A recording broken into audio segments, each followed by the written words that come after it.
الحمد للہ رب العالمین والصلاة والسلام علی خاتم النبیین اما بعد فاعوذ باللہ من الشیطان الرجیم بسم اللہ الرحمن الرحیم۔ نظر کی حفاظت کی فضیلت، یہ مضمون نیکی کی دعوت صفحہ 314 تا 332 سے لیا گیا ہے۔ دعائے عطار یا رب المصطفیٰ، جو کوئی 17 صفحات کا رسالہ نظر کی حفاظت کی فضیلت پڑھ یا سن لے، اسے تمام گناہوں سے بچا کر مسلمانوں کی حق تلفیوں سے بچا اور اسے بے حساب بخش دے۔ آمین بجائے خاتم النبیین صلی اللہ علیہ وآلہ وسلم۔ درود شریف کی فضیلت، فرمان آخری نبی صلی اللہ علیہ وآلہ وسلم، جس نے دن اور رات میں میری طرف شوق و محبت کی وجہ سے 3 مرتبہ درود پاک پڑھا، اللہ پاک پر حق ہے کہ وہ اس کے اس دن اور اس رات کے گناہ بخش دے۔ پڑھتے رہو درود و سلام بھائیو مدام، فضل خدا سے دونوں جہاں کے بنیں گے کام۔ صلو علی الحبیب صلی اللہ علی محمد۔ راستوں میں بیٹھنے کے حقوق، بخاری شریف میں ہے، حضرت ابو سعید خدری رضی اللہ عنہ سے روایت ہے کہ حضور نبی کریم صلی اللہ علیہ وآلہ وسلم نے صحابہ کرام سے ارشاد فرمایا، تم لوگ راستوں میں بیٹھنے سے بچو۔ صحابہ کرام علیہم رضوان نے عرض کی، ہم ان مجلسوں میں بیٹھ کر ضروری گفتگو کرتے ہیں اور یہ ہمارے لیے ضروری ہے۔ فرمایا، جب تم مجالس میں آیا کرو تو راستے کو اس کا حق دو۔ عرض کی گئی، راستے کا حق کیا ہے؟ ارشاد فرمایا، نمبر 1 نگاہیں نیچی رکھنا، نمبر 2 تکلیف دہ شے دور کرنا، نمبر 3 سلام کا جواب دینا، نمبر 4 نیکی کا حکم دینا اور برائی سے منع کرنا۔ ادھر ادھر دیکھنے کا بھی قیامت میں حساب ہوگا۔ پیارے پیارے اسلامی بھائیوں، اس حدیث پاک میں راستے کے 4 حقوق بیان کیے گئے ہیں۔ راستے کا حق، نمبر 1 نگاہیں نیچی رکھنا۔ واقعی اس کی بے حد اہمیت ہے، لہذا حصول ثواب آخرت کی نیت سے آنکھوں کے متعلق نیکی کی دعوت پیش کرتا ہوں۔ حجت الاسلام حضرت امام ابو حامد محمد بن محمد غزالی رحمۃ اللہ علیہ فرماتے ہیں، آنکھ کو ہر فضول بات یعنی جس کی ضرورت نہ ہو اس سے بچائے، کیونکہ اللہ پاک جس طرح فضول گفتگو کے بارے میں پوچھے گا، اسی طرح بروز قیامت بندے سے فضول نظر یعنی بلا ضرورت ادھر ادھر دیکھنے کے بارے میں بھی سوال کرے گا۔ اجنبیہ یعنی جس سے شادی ہمیشہ کے لیے حرام نہ ہو، اس کو دیکھنے سے خود کو بچانا ضروری ہے۔ حدیث شریف میں ارشاد ہوا، العینان تزنیان، یعنی آنکھیں زنا کرتی ہیں۔ اگر راہ میں نگاہیں چاروں طرف دوڑاتے رہیں تو بد نگاہی سے بچنا بے حد دشوار ہو جاتا ہے۔ خدا کی قسم، بد نگاہی کا عذاب برداشت نہیں ہو سکے گا۔ نگاہوں کی حفاظت کا قرآنی حکم، دعوت اسلامی کے مکتبۃ المدینہ کی کتاب پردے کے بارے میں سوال جواب 397 صفحات سے بعض مندرجات ملاحظہ ہوں۔ اللہ پاک مردوں کو نگاہوں کی حفاظت کی تاکید کرتے ہوئے پارہ 18 سورۃ النور کی آیت نمبر 30 میں ارشاد فرماتا ہے، قل للمؤمنین یغضوا من ابصارہم۔ ترجمہ کنز ایمان، مسلمان مردوں کو حکم دو اپنی نگاہیں کچھ نیچی رکھے۔ عورتوں کے لیے ارشاد قرآنی ہے، وَقُل لِّلْمُؤْمِنَاتِ يَغْضُضْنَ مِنْ أَبْصَارِهِنَّ۔ ترجمہ کنز ایمان، اور مسلمان عورتوں کو حکم دو اپنی نگاہیں کچھ نیچی رکھیں، آنکھوں میں آگ بھر دی جائے گی۔ حضرت امام ابو حامد محمد بن محمد غزالی رحمۃ اللہ علیہ نقل کرتے ہیں، جو کوئی اپنی آنکھوں کو نظر حرام سے پر کرے گا، قیامت کے روز اس کی آنکھوں میں آگ بھر دی جائے گی۔ آگ کی سلائی، حضرت علامہ ابو الفرج عبد الرحمن بن جوزی رحمۃ اللہ علیہ نقل کرتے ہیں، عورت کے محاسن یعنی حسن و جمال کو دیکھنا ابلیس کے زہر میں بجھے ہوئے تیروں میں سے ایک تیر ہے۔ جس نے نامحرم سے آنکھ کی حفاظت نہ کی، اس کی آنکھ میں بروز قیامت آگ کی سلائی پھیری جائے گی۔ زینب کے 4 حروف کی نسبت سے نظر کے بارے میں 4 احادیث مبارکہ۔ نمبر 1، حضرت جریر بن عبداللہ رضی اللہ عنہ روایت فرماتے ہیں، میں نے سرکار دو عالم نور مجسم صلی اللہ علیہ وآلہ وسلم سے اچانک نظر پڑ جانے کے متعلق دریافت کیا تو ارشاد فرمایا، اپنی نگاہ پھیر لو، جان بوجھ کر نظر مت ڈالو۔ نمبر 2، سرکار مدینہ منورہ سردار مکہ مکرمہ صلی اللہ علیہ وآلہ وسلم نے حضرت علی المرتضی رضی اللہ عنہ سے فرمایا، ایک نظر کے بعد دوسری نظر نہ کرو، یعنی اگر اچانک بلا قصد کسی عورت پر نظر پڑی تو فوراً نظر ہٹا لے اور دوبارہ نظر نہ کرے کہ پہلی نظر جائز ہے اور دوسری نظر جائز نہیں۔ نظر کی حفاظت کی فضیلت۔ نمبر 3، تاجدار مدینہ صلی اللہ علیہ وآلہ وسلم کا فرمان ہے، جو مسلمان کسی عورت کی خوبیوں کی طرف پہلی بار نظر کرے، یعنی بے خیالی میں نظر پڑ جائے، پھر اپنی آنکھ نیچی کر لے، اللہ پاک اسے ایسی عبادت عطا فرمائے گا جس کی وہ لذت پائے گا۔ ابلیس کا زہریلا تیر۔ نمبر 4، اللہ کے محبوب صلی اللہ علیہ وآلہ وسلم کا فرمان ہے کہ حدیث قدسی یعنی فرمان خدائے رحمان ہے، نظر ابلیس کے تیروں میں سے ایک زہر میں بجھا ہوا تیر ہے، پس جو شخص میرے خوف سے اسے ترک کر دے تو میں اسے ایسا ایمان عطا کروں گا جس کی حلاوت یعنی مٹھاس وہ اپنے دل میں پائے گا۔ عورت کی چادر بھی مت دیکھو۔ حضرت علا بن زیاد رحمت اللہ علیہ فرماتے ہیں، اپنی نظر کو عورت کی چادر پر بھی نہ ڈالو، کیونکہ نظر دل میں شہوت پیدا کرتی ہے۔ گفتگو میں نگاہ کہاں ہو؟ سوال، کیا گفتگو کرتے ہوئے نظر نیچی رکھنی ضروری ہے؟ جواب، اس کی صورتیں ہیں، مثلا مرد کا مخاطب یعنی جس سے بات کر رہے ہیں وہ امرد ہو اور اس کو دیکھنے سے شہوت آتی ہو، یا اجازت شرعی سے مرد کسی اجنبیہ سے یا عورت کسی اجنبی مرد سے بات کر رہی ہو، تو نظر اس طرح نیچی رکھ کر گفتگو کرے کہ اس کے چہرے بلکہ بدن کے کسی عضو حتیٰ کہ لباس پر بھی نہ پڑے۔ اگر کوئی مانع شرعی یعنی شرعی رکاوٹ نہ ہو تو مخاطب یعنی جس سے بات کر رہے ہیں اس کے چہرے کی طرف دیکھ کر بھی گفتگو کرنے میں شرعاً کوئی حرج نہیں۔ اگر نگاہوں کی حفاظت کی عادت بنانے کی نیت سے ہر ایک سے نیچی نظر کیے بات کرنے کا معمول بنائے تو بہت ہی اچھی بات ہے، کیونکہ مشاہدہ یہی ہے کہ فی زمانہ جس کی نیچی نگاہیں رکھ کر گفتگو کرنے کی عادت نہیں ہوتی، اسے جب امرد یا اجنبیہ سے بات کرنے کی نوبت آتی ہے اس وقت نیچی نگاہیں رکھنا اس کے لیے سخت دشوار ہوتا ہے۔ مدنی چینل سے متاثر ہو کر 12 افراد کا قبول اسلام۔ پیارے پیارے اسلامی بھائیوں، نگاہیں نیچی رکھنے کی برکت مرحبا۔ آئیے اس ضمن میں ایک انوکھی مدنی بہار سنتے ہیں۔ چنانچہ کراچی کے ایک مبلغ دعوت اسلامی کی مدینہ منورہ میں بروز جمعۃ المبارک 2 جمادی الاخری 1432 سن ہجری بمطابق 6 مئی 2011 عیسوی کم و بیش 4 بجے دن سبز امامے والے ایک نوجوان سے ملاقات ہوئی۔ دوران گفتگو انہوں نے انکشاف کیا کہ وہ بمبئی ہند کے رہنے والے ہیں۔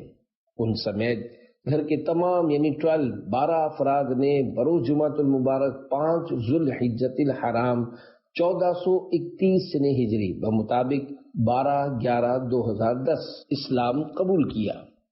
قبول اسلام کی وجوہات بتاتے ہوئے انہوں نے کہا ان کے گھر والے کچھ عرصے سے دعوت اسلامی کا مدنی چینل دیکھنے لگے تھے۔ اس کے پروگرامز میں مسلمانوں کا اسلامی حلیہ، ان کے مسکراتے چہرے اور بیان کی سادگی انہیں بہت اچھی لگی تھی۔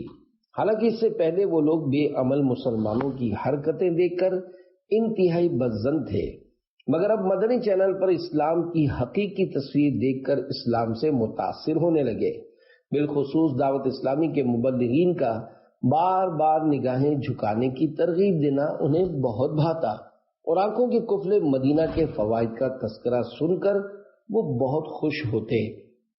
ان کی والدہ سب سے کہتی، اس گئے گزرے زمانے میں بھی یہ لوگ نگاہیں نیچی رکھنے کا درس دیتے ہیں، واقعی نگاہیں جھکا کر ہی رکھنی چاہیے۔ مدنی چینل کے پروگرام دیکھتے دیکھتے ان کے دل میں اسلام کی محبت اتنی بڑھ گئی کہ گھر میں اسلام قبول کرنے کی باتیں ہونے لگی، مگر وہ خوف زدہ تھے کہ لوگ کیا کہیں گے۔ اس سوال کا جواب بھی انہیں مدنی چینل سے ہی ملا۔ ہوا یوں کہ نگران شورا و مبلغ دعوت اسلامی حاجی ابو حامد محمد عمران اتاری سلمہ الباری نے جب لوگ کیا کہیں گے کے موضوع پر سنتوں بھرا بیان فرمایا تو سب گھر والوں کا ذہن بن گیا کہ اب انہیں لوگوں کی پرواہ نہیں کرنی چاہیے، اور الحمدللہ وہ کلمہ پڑھ کر اسلام کے دامن میں آ گئے۔ وہ گورنمنٹ ملازم تھے۔ قبول اسلام کے بعد ان کا نام محمد ابراہیم رکھا گیا، اور الحمدللہ وہ حضور غوث پاک رحمت اللہ علیہ کے سلسلے میں مرید بھی بن چکے ہیں۔ مبلغ دعوت اسلامی کا مزید بیان ہے کہ جب اس نو مسلم نوجوان نے ہمارے ساتھ سنہری جالیوں کے روبرو حاضری دی تو ان پر عجیب رقت طاری ہو گئی، اور رو رو کر اس عرض کی تکرار کرنے لگے، یا رسول اللہ صلی اللہ علیہ وآلہ وسلم، مجھے آنکھوں کا قفل مدینہ عطا کر دیجئے۔ پھر انہوں نے حکومت خضرا کے سائے میں اپنے عزم کا اظہار کیا کہ انشاءاللہ اب میں دیگر غیر مسلموں کو بھی دامن اسلام سے وابستہ کرنے کی بھرپور کوشش کروں گا۔ اللہ پاک انہیں اور ان کے طفیل ہم سبھی کو اسلام اور دعوت اسلامی کے دینی ماحول میں استقامت نصیب فرمائے۔ 12 افراد کی اسلام آوری کا سبب بننے والے سنتوں بھرے بیان، لوگ کیا کہیں گے، دعوت اسلامی کی ویب سائٹ www.dawatislami.net پر بھی دیکھا اور سنا جا سکتا ہے۔ اللہ کرم ایسا کرے تجھ پہ جہاں میں، اے دعوت اسلامی تیری دھوم مچی ہو۔ صلو علی الحبیب صلی اللہ علی محمد۔ نگاہ مصطفیٰ کی ادائیں۔ سوال، سرکار مدینہ صلی اللہ علیہ وآلہ وسلم کے نظر فرمانے کے مختلف انداز بتا دیجئے۔ جواب، نمبر 1، کسی کے چہرے پر نظریں نہ گاڑتے تھے۔ نمبر 2، کسی چیز کی طرف نہ دیکھنے کی حالت میں نگاہیں نیچی رکھتے۔ نمبر 3، آپ کی نظریں آسمان کی نسبت زمین کی طرف اکثر رہتی تھیں۔ مراد یہ کہ اکثر خاموشی کے وقت مبارک نگاہیں جھکی ہوتی۔ نمبر 4، اکثر گوشہ چشم یعنی آنکھوں کے وہ کنارے جو کن پٹی سے ملے ہوتے ہیں سے دیکھتے ہیں۔ مطلب یہ ہے کہ حد درجہ شرم و حیا کی وجہ سے پوری آنکھ بھر کر نہ دیکھتے تھے۔ نمبر 5، جب کسی طرف توجہ فرماتے تو پورے متوجہ ہوتے، یعنی نظر چراتے نہیں تھے۔ اور بعض نے یہ فرمایا کہ صرف گردن پھیر کر کسی کی طرف متوجہ نہ ہوتے بلکہ پورے بدن مبارک سے پھر کر متوجہ ہوتے۔ جس طرف اٹھ گئی دم میں دم آ گیا، اس نگاہ عنایت پہ لاکھوں سلام۔ شرح کلام رضا، میرے آقا اعلی حضرت رحمت اللہ علیہ سے شعر میں فرماتے ہیں، ہمارے پیارے پیارے آقا صلی اللہ علیہ وآلہ وسلم کی نگاہ کرم دنیا و آخرت میں جس طرف اٹھی، مردہ جسموں میں جان اور روحوں میں تازگی آ گئی۔ ہمارے مکی مدنی آقا صلی اللہ علیہ وآلہ وسلم کی رحمتوں اور عنایتوں بھری پاکیزہ نظر پر لاکھوں سلام ہوں۔ اعلی حضرت رحمت اللہ علیہ کے شعر پر حضرت مولانا اختر الحامدی رحمت اللہ علیہ نے کیا خوب تضمین باندھی ہے۔ پڑ گئی جس پہ محشر میں بخشا گیا، دیکھا جس سمت ابر کرم چھا گیا، رخ جدھر ہو گیا زندگی پا گیا، جس طرف اٹھ گئی دم میں دم آ گیا، اس نگاہ عنایت پہ لاکھوں سلام۔ صلو علی الحبیب صلی اللہ علی محمد۔ پگھلا ہوا سیسا آنکھوں میں ڈالا جائے گا۔ منقول ہے جو شخص شہوت سے کسی اجنبیہ کے حسن و جمال کو دیکھے گا، قیامت کے دن اس کی آنکھوں میں سیسا پگھلا کر ڈالا جائے گا۔ یقیناً بھابھی بھی اجنبیہ ہی ہے۔ جو دیور و جیٹھ اپنی بھابھی کو قصدن دیکھتے رہے ہوں، بے تکلف بنے رہے ہوں، مذاق مسخری کرتے رہے ہوں، وہ اللہ پاک کے عذاب سے ڈر کر فوراً سے پیشتر سچی توبہ کر لیں۔ بھابھی اگر دیور کو چھوٹا بھائی اور جیٹھ کو بڑا بھائی کہہ دے، اس سے بے پردگی اور بے تکلفی جائز نہیں ہو جاتی، اور دیور و بھابھی بدنگاہی، آپسی بے تکلفی و ہنسی مذاق وغیرہ گناہوں کی دلدل میں مزید دھستے چلے جاتے ہیں۔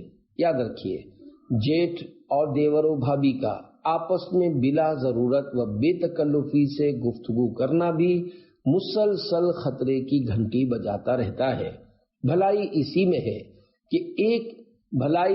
میں ہے کہ نہ ایک دوسرے کو دیکھیں اور نہ ہی آپس میں بلا ضرورت اور بے تکلفی سے بات چیت کریں۔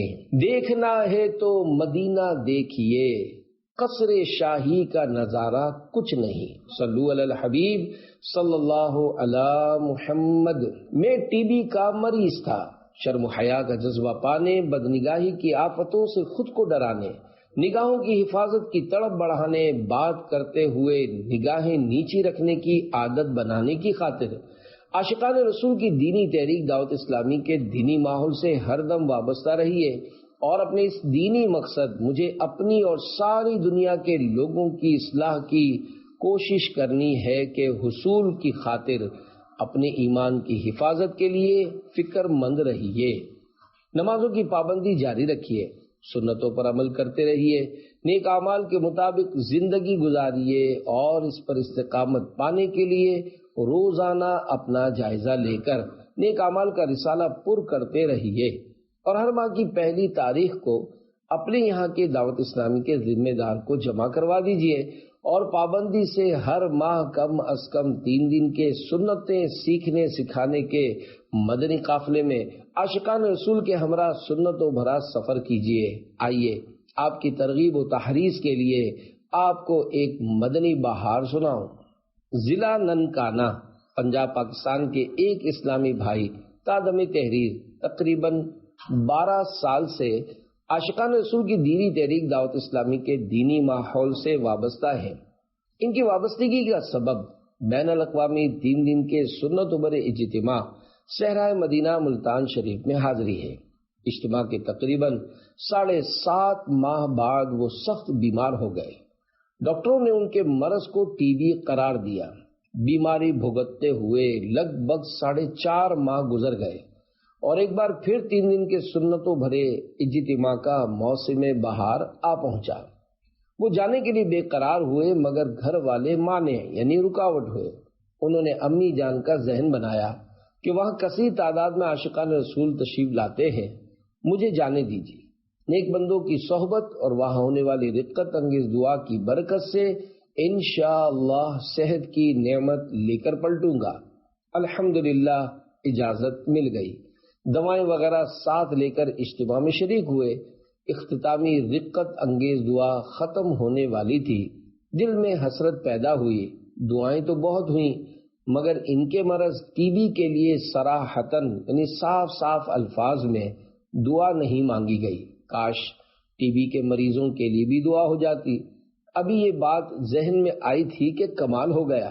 دعا کروانے والے کی کچھ اس طرح آواز مائک پر گونج اٹھی، یا اللہ، جو کینسر کے مریض ہیں، جو ٹی بی کے مریض ہیں، ان کو بھی شفائے کاملہ عطا فرما۔ دعا میں 2 اور بیماریوں کے بھی نام لیے گئے جو وہ بھول گئے۔ خیر، ٹی بی سے شفا کی دعا سنتے ہی ان کے دل نے گویا پکار کر کہا کہ بس اب تو ٹھیک ہو گیا۔ اجتماع سے واپسی کے دوسرے ہی دن چیک اپ کروانے کے لیے پنجاب کے شہر شیخو پورا گئے۔ ایکس رے وغیرہ کروائے۔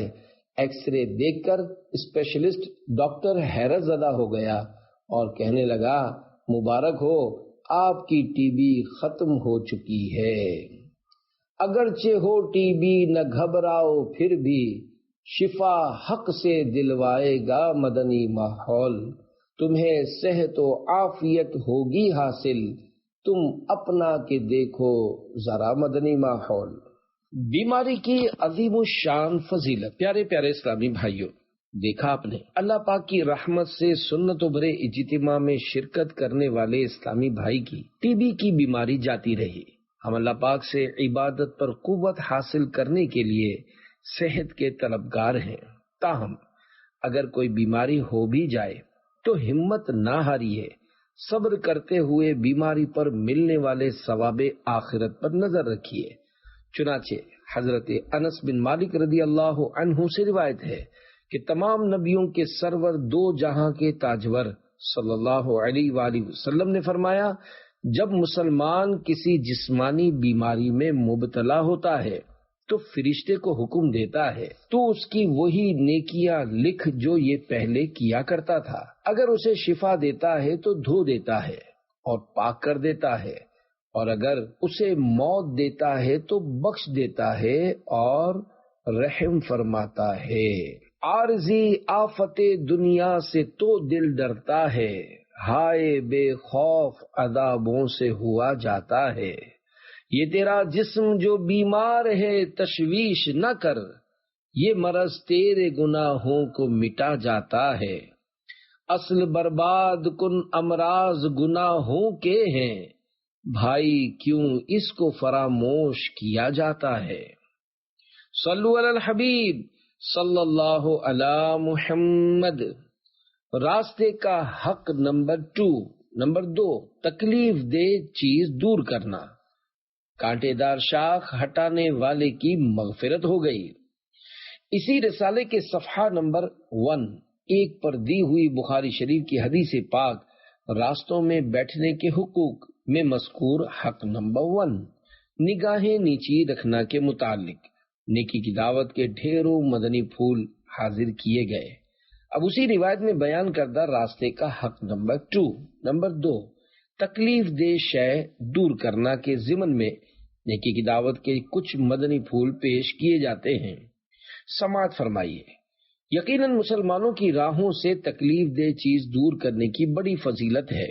چنانچہ دعوت اسلامی کے مکتبۃ المدینہ کی کتاب جنت میں لے جانے والے اعمال صفحہ 623 پر فرمان مصطفیٰ صلی اللہ علیہ وآلہ وسلم ہے، ایک شخص کسی راستے سے گزر رہا تھا، اس نے اس راستے پر ایک کانٹے دار شاخ پائی تو اسے راستے سے ہٹا دیا۔ اللہ پاک کو اس شخص کا یہ عمل پسند آیا اور اس بندے کی مغفرت فرما دی۔ سبقت رحمتی علی غضبی، یعنی میری رحمت میرے غضب سے بڑھ کر ہے۔ سبقت رحمتی علی غضبی، تو نے جب سے سنا دیا یا رب، آسرا ہم گناہ گاروں کا اور مضبوط ہو گیا یا رب۔ راستے سے تکلیف دہ چیز ہٹانے کا ثواب۔ حضرت ابو درداء رضی اللہ عنہ سے روایت ہے، جس نے مسلمانوں کے راستے سے ایذا پہنچانے والی چیز ہٹا دی، اس کے لیے ایک نیکی لکھی جائے گی، اور جس کے لیے اللہ پاک کے پاس ایک نیکی لکھی جائے تو اللہ پاک اس نیکی کے سبب اسے جنت میں داخل فرما دے گا۔ راستے کی تکلیف دہ چیزوں کی نشاندہی۔ پیارے پیارے اسلامی بھائیوں، مسلمانوں کی راہ میں ایسا روڑا پتھر وغیرہ ہو جس سے ٹھوکر لگ سکتی ہو، یا ٹوٹے ہوئے کانچ پڑے ہوں جس سے کسی کا پاؤں زخمی ہو سکتا ہو، یا سڑک پر کیلے، پپیتے یا آم وغیرہ کے چھلکے کسی نے پھینکے ہوں جس سے آدمی پھسل کر گر سکتا ہو، یہ اور اسی طرح کی ایسی چیزیں رضا الہی کی نیت سے ہٹا دینا کار ثواب ہے۔ اسی طرح سرے راہ گڑھا ہو یا گٹر کا ڈھکن کھلا ہو تو ممکنہ صورت میں اس کا بھی مناسب بندوبست کر دینا چاہیے۔ کھلے گٹر تو اس قدر خطرناک ہوتے ہیں کہ بعض اوقات بچے وغیرہ اس میں گر کر مر جاتے ہیں۔ جہاں لوہے کے ڈھکن چوری ہونے کا خطرہ ہو وہاں سیمنٹ کے ڈھکن لگانا مناسب ہے۔ ہر شخص کو چاہیے کہ جو چیزیں دوسروں کے لیے تکلیف دہ ہوں، مثلاً چھلکے گندگی وغیرہ راستے میں نہ پھینکے۔ اگر اپنے گھر کا گٹر بھر گیا، گندا پانی گلی میں آ گیا یا گندے پانی کا باہری پائپ ٹوٹ گیا، اس طرح کے مسائل فوراً حل کر لینے چاہیے۔ نیز کپڑے وغیرہ بھی دھو کر گھروں کے برآمدے میں اس طرح نہ سکھائے جائیں کہ راہ گیروں پر پانی ٹپکے۔ کسی کے گھر کے آگے اس طرح کچرا ڈالنا کہ اسے تکلیف پہنچے، یہ گناہ ہے۔ حقوق عامہ تلف کرنا، مثلا محفل نعت، چوک اجتماع یا کسی طرح کی دینی یا دنیاوی تقریب کے لیے عام گزرگاہوں کا راستہ بند کر دینا ناجائز و گناہ ہے۔ اسی طرح چیزیں بیچنے کے لیے ٹھیلا یا بستہ اسٹال لگا کر یا قصدن گاڑی پارک کر کے کسی کے گھر، دکان یا راہگیروں کا راستہ تنگ کر دینا بھی شرعاً جائز نہیں۔ ہاں، کسی نماز میں مسجد بھر گئی اور باہر صفیں بنا دی گئی یا جنازے کے جلوس کی وجہ سے راستہ گھر گیا، یہ گناہ نہیں۔ اسی طرح حاجیوں کی رخصت و استقبال کے جلوس اور جلوس میلاد میں بھی حرج نہیں۔ مسلمان کی راحت کا سامان کیجیے، یوں خود پر راہ خلد آسان کیجیے۔ صلو علی الحبیب صلی اللہ علی محمد۔ راستے کا حق نمبر 3، سلام کا جواب دینا۔ 100 میں سے 90 رحمتیں اسے ملتی ہیں جو، اسی رسالے کے صفحہ نمبر 1 پر دی ہوئی بخاری شریف کی حدیث پاک راستوں میں بیٹھنے کے حقوق میں راستے کا حق نمبر 3، سلام کا جواب دینا کے متعلق نیکی کی دعوت پر مشتمل مدنی پھول قبول فرمائیے۔ جب کوئی مسلمان سلام کرے تو اس کا جواب فوراً اور اتنی آواز سے دینا واجب ہے کہ سلام کرنے والا سن لے۔ سلام و ملاقات کی بڑی فضیلت ہے۔ فرمان مصطفیٰ صلی اللہ علیہ وآلہ وسلم ہے، جب دو مسلمان ملاقات کرتے ہیں اور ان میں سے ایک اپنے ساتھی کو سلام کرتا ہے تو ان میں سے اللہ پاک کے نزدیک زیادہ محبوب یعنی پیارا وہ ہوتا ہے جو اپنے ساتھی سے زیادہ گرم جوشی سے ملاقات کرتا ہے۔ پھر جب وہ مصافحہ کرتے یعنی ہاتھ ملاتے ہیں تو ان پر 100 رحمتیں نازل ہوتی ہیں۔ ان میں سے 90 رحمتیں سلام میں پہل کرنے والے کے لیے اور 10 مصافحہ یعنی ہاتھ ملانے میں پہل کرنے والے کے لیے ہیں۔ فرمان مصطفیٰ صلی اللہ علیہ وآلہ وسلم ہے، جب دو مسلمان ملاقات کے وقت آپس میں مصافحہ کرتے ہیں تو ان دونوں کے جدا ہونے سے پہلے ہی ان کی مغفرت ہو جاتی ہے۔ حضرت علامہ مولانا عبد الرؤف مناوی رحمۃ اللہ علیہ اس حدیث پاک کے الفاظ جب دو مسلمان ملاقات کے وقت آپس میں مصافحہ کرتے یعنی ہاتھ ملاتے ہیں کے تحت فرماتے ہیں، یعنی مرد مرد سے یا عورت عورت سے ہاتھ ملاتے ہیں۔ تیری رحمتوں پہ میں قربان یا رب، میرے بال بچے میری جان یا رب۔ پیارے پیارے اسلامی بھائیوں، ہر مسلمان کو عموماً سلام و جواب سلام اور مصافحہ کرنے یعنی ہاتھ ملانے کی سعادت ملتی رہتی ہے۔ آئیے نیکی کی دعوت کا مزید ثواب لوٹنے کے لیے اس بارے میں دعوت اسلامی کے مکتبۃ المدینہ کے رسالے 101 مدنی پھول سے کچھ مہکے مہکے مدنی پھول چننے کا شرف حاصل کرتے ہیں۔ پیش کردہ ہر مدنی پھول کو سنت رسول مقبول پر محمول نہ فرمائیے، ان میں سنتوں کے علاوہ ہو سکتا ہے بزرگان دین رحمت اللہ علیہم سے منقول مدنی پھول کا بھی شمول ہو، جب تک یقینی طور پر معلوم نہ ہو کسی عمل کو سنت رسول نہیں کہہ سکتے۔ السلام علیکم کے 11 حروف کی نسبت سے سلام کے 11 مدنی پھول۔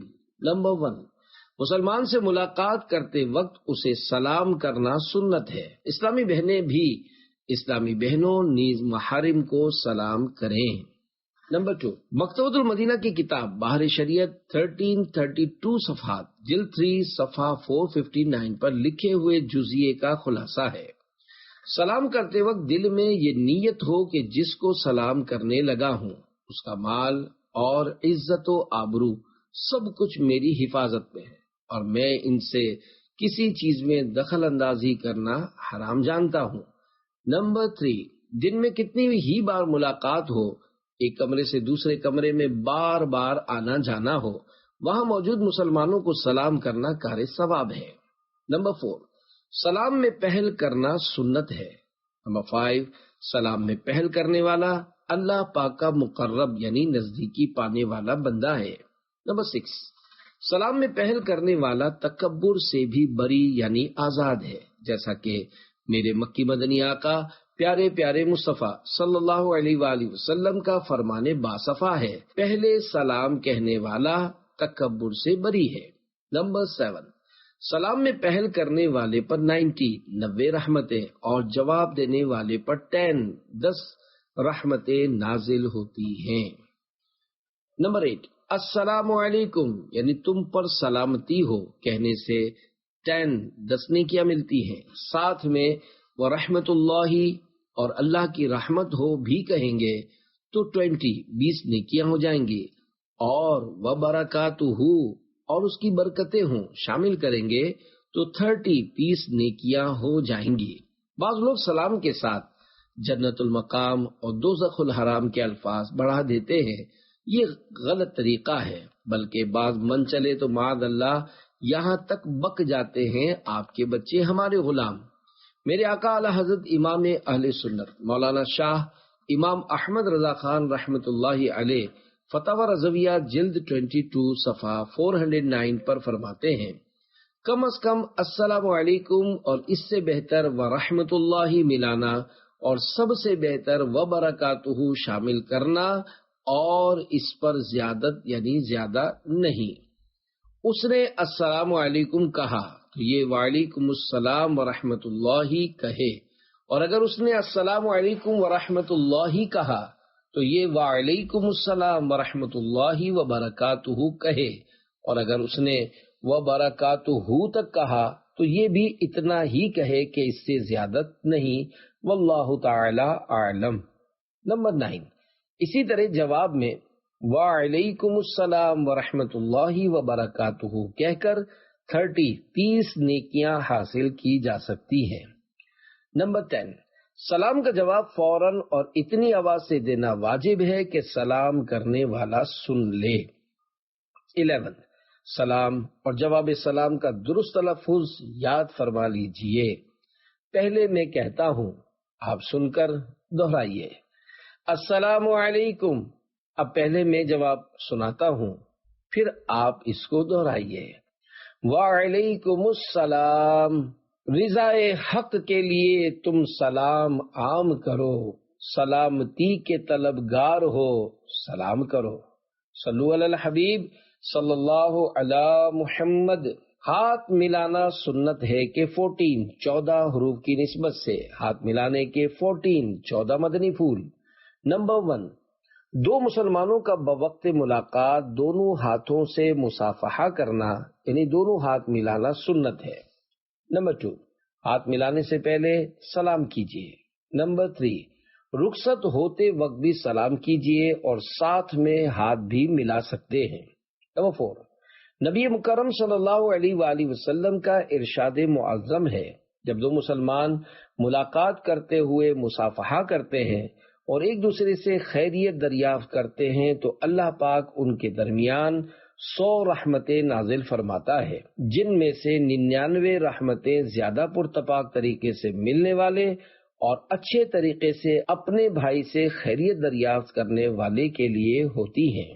نمبر 5، ہاتھ ملانے کے دوران درود شریف پڑھیے۔ ہاتھ جدا ہونے سے پہلے انشاءاللہ اگلے پچھلے گناہ بخش دیے جائیں گے۔ نمبر 6، ہاتھ ملاتے وقت درود شریف پڑھ کر ہو سکے تو یہ دعا بھی پڑھ لیجئے، یغفر اللہ لنا ولکم، یعنی اللہ پاک ہماری اور تمہاری مغفرت فرمائے۔ نمبر 7، دو مسلمان ہاتھ ملانے کے دوران جو دعا مانگیں گے انشاءاللہ قبول ہوگی، اور ہاتھ جدا ہونے سے پہلے دونوں کی مغفرت ہو جائے گی انشاءاللہ الکریم۔ نمبر 8، آپس میں ہاتھ ملانے سے دشمنی دور ہوتی ہے۔ نمبر 9، مسلمان کو سلام کرنے، ہاتھ ملانے بلکہ محبت کے ساتھ اس کا دیدار کرنے سے بھی ثواب ملتا ہے۔ حدیث پاک میں ہے، جو کوئی اپنے مسلمان بھائی کی طرف محبت بھری نظر سے دیکھے اور اس کے دل میں عداوت نہ ہو تو نگاہ لوٹنے سے پہلے دونوں کے پچھلے گناہ بخش دیے جائیں گے۔ نمبر 10، جتنی بار ملاقات ہو ہر بار ہاتھ ملا سکتے ہیں۔ نمبر 11، آج کل بعض لوگ دونوں طرف سے ایک ہاتھ ملاتے بلکہ صرف انگلیاں ہی آپس میں ٹکرا دیتے ہیں، یہ سب خلاف سنت ہے۔ نمبر 12، ہاتھ ملانے کے بعد خود اپنا ہی ہاتھ چوم لینا مکروہ ہے۔ ہاتھ ملانے کے بعد اپنی ہتھیلی چوم لینے والے اسلامی بھائی اپنی عادت نکالیں۔ ہاں، اگر کسی بزرگ سے ہاتھ ملانے کے بعد حصول برکت کے لیے اپنا ہاتھ چوم لیا تو کراہت نہیں، جیسا کہ اعلیٰ حضرت رحمت اللہ علیہ فرماتے ہیں، اگر کسی سے مصافحہ کیا پھر برکت کے لیے اپنا ہاتھ چوم لیا تو ممانعت کی کوئی وجہ نہیں، جبکہ جس سے ہاتھ ملائے وہ ان ہستیوں میں سے ہو جن سے برکت حاصل کی جاتی ہو۔ 13، اگر امرد یعنی خوبصورت لڑکے سے یا کسی بھی مرد سے ہاتھ ملانے میں شہوت آتی ہو تو اس سے ہاتھ ملانا جائز نہیں، بلکہ اگر دیکھنے سے شہوت آتی ہو تو اب دیکھنا بھی گناہ ہے۔ 14، مصافحہ کرتے یعنی ہاتھ ملاتے وقت سنت یہ ہے کہ ہاتھ میں رومال وغیرہ حائل نہ ہو، دونوں ہتھیلیاں خالی ہوں اور ہتھیلی سے ہتھیلی ملنی چاہیے۔ غیر عورت سے ہاتھ ملانے کا آداب، ایک طویل حدیث پاک میں یہ بھی ہے کہ جس نے کسی اجنبیہ یعنی ایسی عورت جس سے نکاح ہمیشہ کے لیے حرام نہ ہو عورت سے مصافحہ کیا یعنی ہاتھ ملایا تو وہ بروز قیامت اس حال میں آئے گا کہ اس کا ہاتھ آگ کی زنجیر سے گردن کے ساتھ بندھا ہوا ہوگا۔ دعوت اسلامی کے مکتبۃ المدینہ کی کتاب بہار شریعت جلد 3 صفحہ 446 پر ہے، اجنبیہ سے مصافحہ یعنی ہاتھ ملانا جائز نہیں، اسی لیے حضور اقدس صلی اللہ علیہ وآلہ وسلم بوقت بیعت بھی عورتوں سے مصافحہ نہ فرماتے، صرف زبان سے بیعت لیتے۔ ہاں، اگر وہ بہت زیادہ بوڑھی ہو کہ محل شہوت نہ ہو تو اس سے مصافحہ میں حرج نہیں، یوں ہی اگر مرد بہت زیادہ بوڑھا ہو کہ فتنے کا اندیشہ ہی نہ ہو تو مصافحہ کر سکتا ہے۔ زنانے غیر سے بھائی مصافحہ مت کر، ہوا ہے جرم یہ گر کر لے توبہ حق سے در، صلو علی الحبیب صلی اللہ علی محمد۔ راستے کا حق نمبر 4، نیکی کا حکم کرنا اور برائی سے منع کرنا۔ اسی رسالے کے صفحہ نمبر 1 پر دی ہوئی بخاری شریف کی حدیث پاک راستوں میں بیٹھنے کے حقوق میں سے راستے کا حق نمبر 4 نیکی کا حکم کرنا اور برائی سے منع کرنا کے متعلق نیکی کی دعوت کے مدنی پھول حاضر ہے۔ نیکی کا حکم دینے اور برائی سے منع کرنے کے ثواب کی تو کوئی انتہا نہیں، راستے میں اکثر اس کا بہت موقع ملتا ہے۔ مثلا آپ بیٹھے تھے، کوئی ملاقات کے لیے آیا، بغیر سلام کیے ہاتھ ملانے لگا تو اس کو اس طرح نیکی کی دعوت دی جا سکتی ہے کہ بھائی جان، ملاقات کے لیے آنے والے کے لیے ہاتھ ملانے سے قبل سلام کرنا سنت ہے۔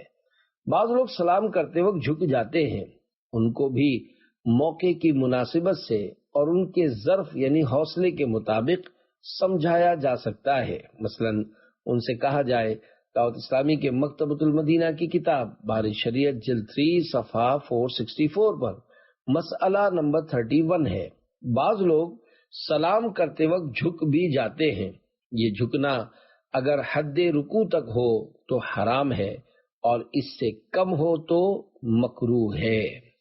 ہاں، دست بوسی کے لیے جھکنے میں حرج نہیں، بلکہ بغیر جھکے ہاتھ چومنا ہی دشوار ہے۔ اس کی نیکی کی دعوت کا احسن طریقہ یہ ہو سکتا ہے کہ آپ کے پاس مدنی بیگ اور اس میں مکتبۃ المدینہ کے دیگر رسالوں کے ساتھ ساتھ 101 مدنی پھول نامی چند رسائل بھی موجود ہوں اور آپ اسی رسالے میں سے نکال کر یہ مدنی پھول دکھا دیں۔ زہ نصیب دکھانے کے بعد اچھی نیتوں کے ساتھ وہ رسالہ ہی اس ملاقاتی کو تحفے میں پیش کر دیں۔ جی ہاں، اچھی نیتیں تو ہر کام سے قبل کرنی ہی ہوں گی، اگر ایک بھی اچھی نیت نہ ہوئی تو ثواب نہیں ملے گا۔ مثلا رسالہ دیتے وقت بھی نیت کر لیجئے کہ رضا الہی کے لیے تحفہ پیش کر کے ایک مسلمان کا دل خوش کر رہا ہوں۔ اگر بغیر اچھی نیت کے نیکی کی دعوت دیں گے، انفرادی کوشش کریں گے، سنتیں بتائیں گے، سنتوں بھرے اجتماع اور مدنی قافلوں میں سفر کی دعوت دیں گے، نیک اعمال کی ترغیب دلائیں گے، ثواب نہیں ملے گا۔